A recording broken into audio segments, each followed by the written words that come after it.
Our panel discussion is going to be about supporting marginalized families from the trenches with a specific perspective of parent professionals.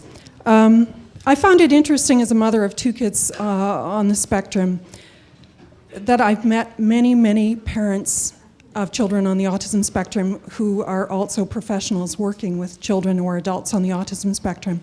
Some of them were doing it before they had their own children, but I think many, many more come to it as a result of having children on the spectrum. And often, unfortunately, I think it's because they have the conviction, or fortunately, depending on how you look at it, that they don't want other people to go through what they went through. They want to try to make it easier for other people. And so they use their own life experience as a way of working with and helping other people in our community. So that's the perspective, to some extent, of our panelists today. Each of them is going to speak for a certain length of time, and Dr. Grinker will sum up at the end, and then we'll have time for questions after everyone has spoken. So first, I'd like to call on Deborah Pugh, and Deborah is one of those parents who, out of her own horrible experiences, probably some horrible experiences, right, Deborah, has really worked so hard to make things better for other people, and I'm one of the people who's directly benefited from Deborah's work. Deborah is the executive director of ACT, Autism Community Training. As many of you may know, she worked as a journalist in Europe and in the Middle East for 14 years as a broadcast journalist and a print journalist. And then she returned to Vancouver in 1994. And since then, she's been very active in the autism community. In 2003, with the support of parents and professionals from around British Columbia, Deborah founded ACT, to the great benefit of us all, I think. Deborah has a delightful young adult son with ASD. I can say he's delightful because I've met him. So Deborah, I'll pass the mic over to you now. Thank you, Mary Ellen. It's a privilege always to be able to talk to the autism community in British Columbia and farther afield, and it's great to have people here in the audience who've come from as far away as Ontario and Quebec, as well as Washington. I remember when I arrived back in Canada in 1994, and I had been living away since 1980, and I left as a recent graduate, off to graduate school, and came back with 2 children in tow and a husband from away, as my Newfoundland mother would say, and the 3-year-old, was I just imagining things? Or, when your child is being expelled from preschool at the age of 2.5, are you just imagining it? Or as the pediatrician told us in Cairo, that the whole family needed to have a psychiatric assessment.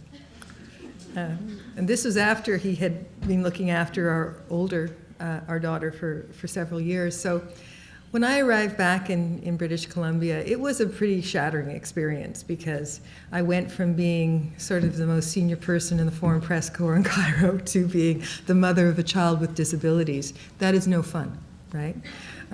Suddenly, people didn't really pay very much attention to my ideas, to my research, to the information I tried to put in front of them. And of course, this is at a time where families were being told there was really no treatment for autism. They should set up a trust fund and just basically, maybe we can get you some respite. And to reflect on what Dr.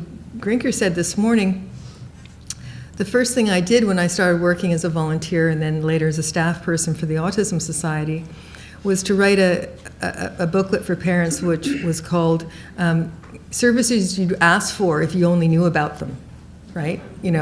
So really it was very difficult to access services, and it was I think a traumatic experience to be a parent at that time, because you were seeing some things in the research literature, not very much, and then you were living a different reality. And for me, there was always this, because I'd always worked amongst refugees, I'd volunteered, I'd given them priority as a journalist. I can remember being pulled in by the Minister of Information in Egypt and asked, why would you do a story about, you know, Palestinian refugees in Egypt? Like, why are they important? You know, they live somewhere called Canada Camp on the border with the Gaza Strip, and you know, they had no passports, they had nothing. And when I returned, and you know, it's a lot easier to help other people than to ask help for yourself. And it's always, you know, the difference in roles is so profound that I think it's something I wanted to communicate to the professionals in the audience. When you have to ask for help for yourself, or even more difficult for your child, and no one, particularly when that's an invisible disability, and lots of people can sort of attribute it to many different things, that was extremely difficult. So I look, you know, now when I look at the work we do at ACT, over the last number of years, many of you will have noted if you receive ACT's News Roundup, which I hope you do, is that we're really trying to focus on the needs of marginalized families across the province. You know, so families who are marginalized by poverty, marginalized by being members of cultural groups who've not had a tradition, as in the case of First Nations, who don't have a very, let's say, confident relationship with authority, and for cultural communities who maybe have been here for 20 or 30 years, but are still not benefiting from information translated in languages that they can read. So it's a priority for ACT, but it stems, I think, a lot from the reality of families, you know, including all those people sitting at this table who have informed or informing our community, certainly provincially, about what it is to experience having a child with autism, and I think with any invisible disability. I think there's a difference if it's clear that your child has a disability as opposed to a child with ADHD or autism, where or maybe mild mental handicaps, where many things are attributed to parental upbringing that are in fact much more a result of the child's diagnosis. You know, so my work began when I started working for the Autism Society, as I said, and then later after we started ACT, I had the, you know, because when you start something, you have more power to set the agenda of what you would like to do. So I think we've been really fortunate at ACT to have now, in this last 5 years in particular, been able to work and identify and recognize that we are a very diverse community and that we have to respect each other, and that really for those who have in their hands, you know, they are providing services to families who have children with special needs. There's a requirement for us all to learn to think outside of our little boxes. So for me, it comes really very much from a position of these are families who require support, and that can be, you know, if you just have a new diagnosis, it really doesn't matter if you're a multimillionaire or not, you're still in shock. But how you deal with that afterwards, and the resources, the professionals you have around you, varies enormously. One of the things that particularly concerns me, and it's sort of the downside, is that I am still seeing provincially a lot of families whose child's behavior is being attributed to their parenting skills. And I find that, you know, I find that very difficult to understand in 2016, as we are now, that we haven't got over that. So we think in the autism community that awareness is pretty good. But, you know, there's still a lot of people in the wider community, and they may know a child has autism, but they don't actually understand that that means a lot more than being really good at math or having problems with noise. And that their lack of education in how to help that child is having a very negative impact on that child or young adult, and that they cannot absolve themselves from responsibility. So ACT started off, as Dr. Duff mentioned this morning, as a training organization. I think there is still a whole bunch to do. Of course, it's looking a lot better than it was. Things are so much better than they are, and the result of the work of many people in this room, both on a clinical and on an academic front.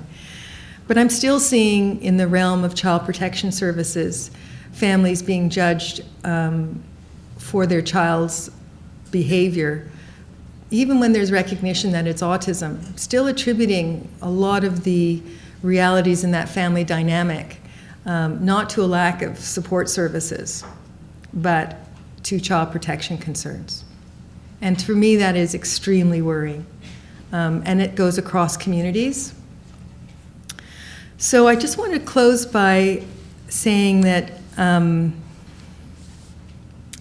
it's really been a privilege to have worked with the professional community in British Columbia, because I think in BC we're fortunate that we're unfortunately a large province, geographically to serve. That's a huge challenge for us, and I don't want to underestimate that.